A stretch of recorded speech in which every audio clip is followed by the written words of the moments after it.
ईमानदार गरीब की कहानी। बहुत समय पहले की बात है। एक छोटे से गांव में एक गरीब आदमी रहता था जिसका नाम रघु था। रघु बहुत ईमानदार और मेहनती था, लेकिन किस्मत ने उसका साथ नहीं दिया था। वह दिन रात खेतों में काम करता, फिर भी उसका पेट भरने के लिए पर्याप्त अनाज नहीं होता। रघु की मुश्किलें। रघु के पास एक छोटी सी झोपड़ी थी, जो टूटे हुए छप्पर और मिट्टी की दीवारों से बनी थी। बारिश के दिनों में छप्पर से पानी टपकता और सर्दियों में ठंड से झोपड़ी कांपने लगती। रघु का परिवार भी उसकी स्थिति से परेशान था। उसकी पत्नी गौरी और 2 बच्चे मुन्ना और सीमा हमेशा सोचते कि कैसे उनकी जिंदगी बेहतर हो सकती है।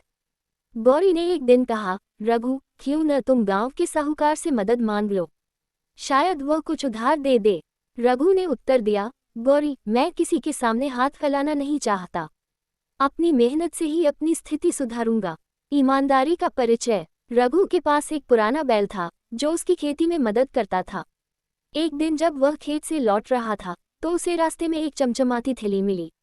उसने उठाकर देखा, तो उसमें सोने के सिक्के भरे हुए थे। रघु की आंखें चौंधिया गईं। उसने सोचा, अगर मैं ये सोने के सिक्के अपने पास रख लूं, तो मेरी गरीबी हमेशा के लिए खत्म हो जाएगी। मेरे बच्चे अच्छे कपड़े पहनेंगे और भरपेट खाना खा सकेंगे। लेकिन अगले ही पल उसके मन में दूसरी बात आई, ये सोना मेरा नहीं है। इसे रखना चोरी के बराबर होगा। मुझे इसे इसके असली मालिक तक पहुंचाना चाहिए। साहूकार का सोना। रघु ने गांव में जाकर पूछताछ की कि यह सोने की थैली किसकी है। उसने सभी को इकट्ठा किया और कहा, मैंने ये थैली रास्ते में पाई है। इसका मालिक कौन है, कृपया सामने आए। गांव के लोग हैरान थे कि कोई इतना ईमानदार भी हो सकता है। कुछ देर बाद गांव का साहूकार सामने आया। उसने कहा, ये थैली मेरी है। मैं इसे बाजार ले जा रहा था और रास्ते में कहीं गिरा दी। रघु ने साहूकार को वह थैली लौटा दी। साहूकार ने उसकी ईमानदारी की प्रशंसा की, लेकिन उसे कोई इनाम देने के बारे में नहीं सोचा। गरीबी और संघर्ष। थैली लौटाने के बाद रघु अपने घर लौट आया। उसकी पत्नी ने जब ये सुना, तो वह थोड़ी निराश हुई। उसने कहा, इतनी बड़ी संपत्ति तुम्हारे पास थी, फिर भी तुमने उसे लौटा दिया। कम से कम हमारी गरीबी तो खत्म हो जाती। रघु ने मुस्कुराते हुए कहा, गौरी, अगर मैंने वह सोना रख लिया होता, तो शायद हम अमीर बन जाते, लेकिन मैं अपनी आत्मा से नजरें नहीं मिला पाता। सच्चाई और ईमानदारी सबसे बड़ा धन है।